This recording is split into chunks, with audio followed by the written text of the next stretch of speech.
Hello everybody, my name's Kerry Cooper. I'm a employability and wellbeing coach at Compass Support based at the Sanctuary in Castle Vale. And today I'm bringing you week 2 of the 8-week training based on living life to the full. So last week we talked about managing anxious thoughts and worries. And we talked about recognising when we are worrying and the effect that those worries have on our body, and if possible, to journal them.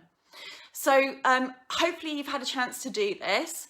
To anybody who's joining today, feel free to add in the comments any questions, and if you would like to share your experiences on how that went. What did you spot last week? What worries did you have, and how was that affecting your body in the way that you were feeling? So really happy to hear about that. And today we're going to build on those skills that we created last time. So this time we're going to talk about why do I feel so bad and I can't be bothered. So when we feel bad and we can't be bothered, often we decide to withdraw to make ourselves feel better.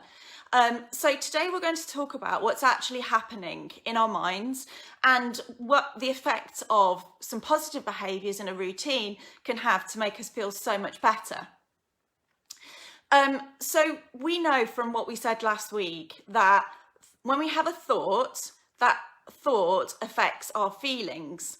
It affects us emotionally and it can affect us physically. And then that can affect our behaviour. So when we think about something and we worry a lot and we ruminate, it means that the feelings that we have can be really, really unpleasant, and it can make us feel really, really low. But there is a way of breaking this vicious cycle, and that is disrupting the thought by changing it or distracting our attention elsewhere and letting the thought go. So during the 8-week course that we're doing on Facebook Lives, and you can watch the previous videos as well, you'll learn the skills of how to be able to do this. So what happens is, say we have a feeling, and it's a feeling that we feel hopeless. Perhaps we've had some bad news and we keep thinking about that bad news, and perhaps we're worrying about it. And when we're worrying about it, we're imagining all kinds of possibilities and bad things that would happen from that piece of news or that change that we know about now. And the more that we think about that, and the more that we predict what might be and think of different options, the more our body starts reacting and starts becoming stressed. And that's when you're going to have feelings. So feelings about, maybe fear about what might happen in the future. And those feelings could be something like, and it's individual to us all, but it could be something like a tight chest. It could be our heart starts beating faster, like pounding. It might be a feeling in our tummies. It all depends on us individually as to how we feel when we think about something. But what we do know is that when we think something, we have a feeling. And that's because the way that the mind works is it doesn't matter what you're thinking about, whether it's real or not real. So it could be something imagination. Think about in your imagination, think about when you watch a film or watching a series on the TV and it's particularly exciting or scary. You know it's not real, and you know you're not in the picture, you're not in the film, but you feel the emotions. You're imagining that you're in the same situation as the actors. So what happens is you then work through those feelings, and oftentimes those feelings will disappear when you start thinking about the thought. But when it becomes particularly problematic is when we're worrying, predicting the future and imagining something happening, and our minds think it's real, and then our body responds to that. And that's when we have the unpleasant feelings. So imagine you've had this piece of bad news and you've started predicting what might happen. Imagine that, and then think then how that will change how you feel emotionally and physically. And then you've heard that piece of news, and say that piece of news meant that meant that actually it was something that you didn't want to face up to. It could have been some bad news. So what you decide is that you're going to avoid that situation going forwards. And then you've created a cycle and a change in behaviour because you've decided to avoid the problem that you've imagined in your mind. And that starts to build, and we see lots of examples of this, and we can talk through some more. But what happens is when we feel depressed and we have a low mood, it makes us feel like we can't be bothered. So what happens is we start these thoughts, sad thoughts, low mood thoughts, maybe worries as well. It starts to affect us physically. And then we decide that actually we're going to avoid that piece of news and dealing with that issue. And so we change our behaviour. And the example might be that we decide that actually we can't cope today and we're not going to get out of bed. So what happens is we then struggle to do things even more. So if we decide that we're going to stay in bed so that we don't have to deal with what's happening around us, it means it's likely to then become a habit because it feels good to avoid a problem because we feel like we've relieved ourselves. But what we don't realise all the time is that when we continue these behaviours, they make our lives and our problems so much worse because they tend to build up and they don't go away and they can get worse and worse and worse. So what we're talking about today is being able to break that cycle. So we're avoiding getting up, getting ready for the day, getting out of bed. And this can start to happen every day. And what we can feel like is that actually we can't do anything and we start becoming like we can't be bothered. So it starts off with staying in bed and then it might carry on in terms of eventually getting up, maybe you're hungry and you decide that actually you don't want to have a shower today, or maybe you don't want to brush your hair or get dressed, get ready for the day. And then that becomes then a pattern of behaviour. And it feels like you can't do these things. It starts off feeling like you can't be bothered, but then it actually becomes a habit and you actually believe that you can't manage because it might be too much effort, or it might feel like a big responsibility, or it might feel like it takes too long to get ready in the morning. And if you can relate to this, think about when it started. Think about what actually changed. Because that's really useful when you can understand, okay, how can we break this cycle? We break the cycle when we think about how it happened and acknowledging what's going on in our minds. And think about what routine things you used to do that you now feel like you're no longer able to manage, because it started off as feeling like you were avoiding a problem and it made you feel better. Then you changed your behaviour, so you started getting out of bed late if you were getting out of bed at all, for example, during the day. And then that would affect your routine. And then there could be other effects from that, such as you decide that if somebody wants to come and see you, or if the doorbell rings, that you're not going to answer the door. So then you've become even more isolated.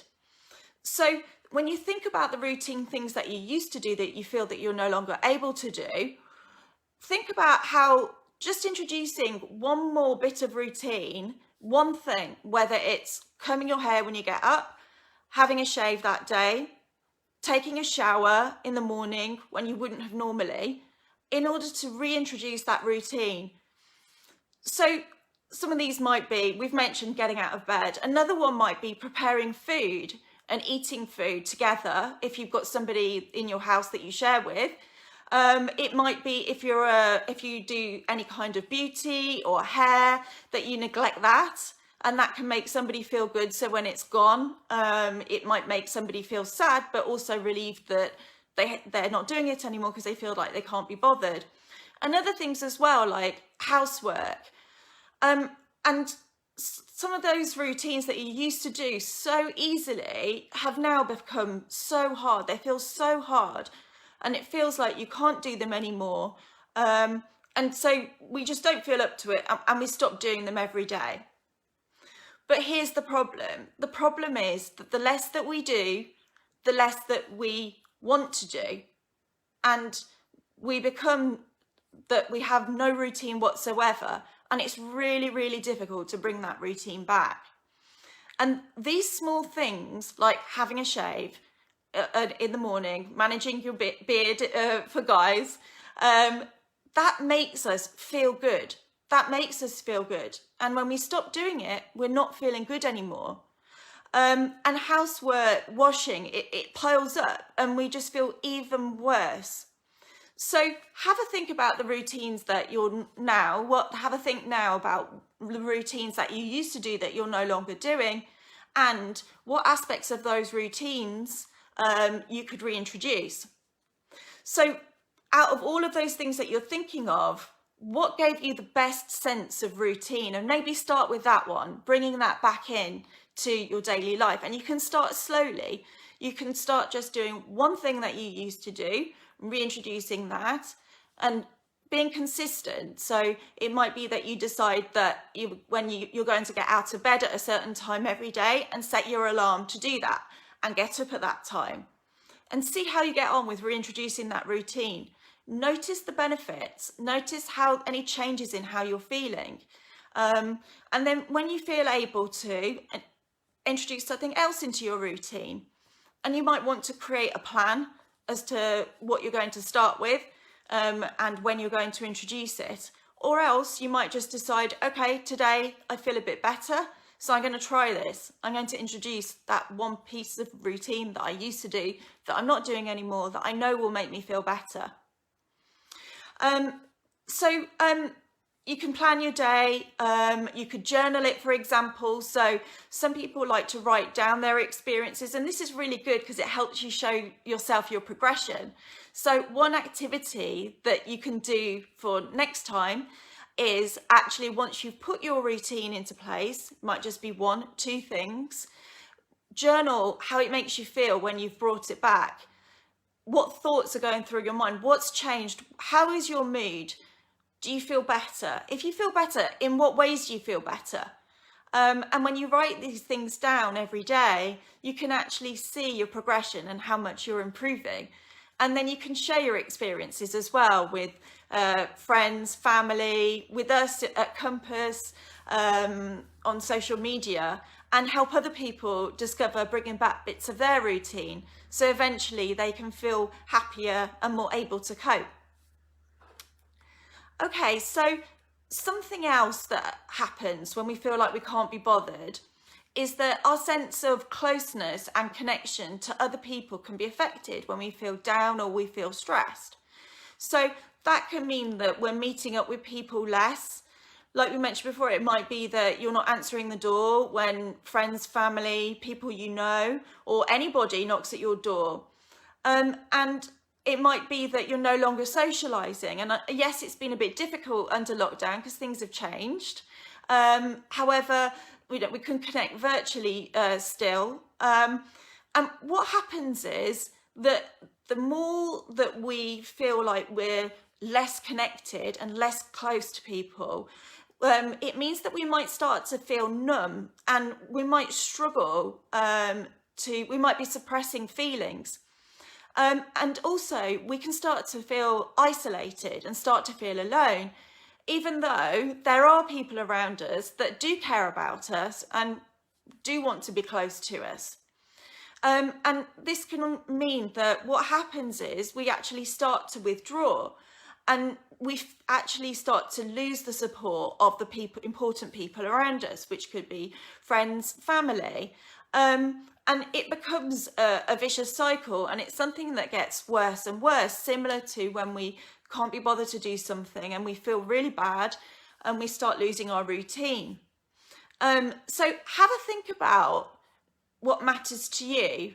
What do you enjoy about feeling close to people? What's important to you? What closeness in your life are missing? Who are the people for you, important people in your life who are there for you that perhaps you don't spend much time with anymore?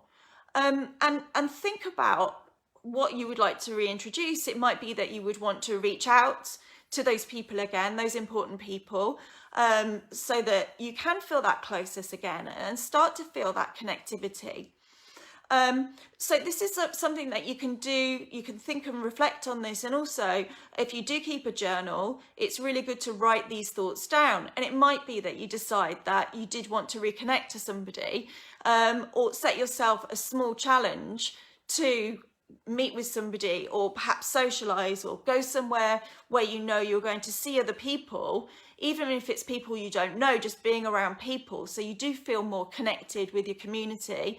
It might just be going to the shops, for example, or going for a walk and you know you'll pass people on the street. So whatever feels right to you. What do you enjoy doing that involved being around people that you used to enjoy but that you're not doing anymore? And think about how you can reintroduce that into your life. Okay, so today we've talked about why we may feel so bad and how sometimes we feel like we can't be bothered, and how that really disrupts our lives, and it can become a vicious cycle where we do less and less and we feel isolated and we lose that connectiveness with others. So what would be really great is if by next week you think about your routine and bringing something back into your life that you weren't doing before, and notice the changes when you do this.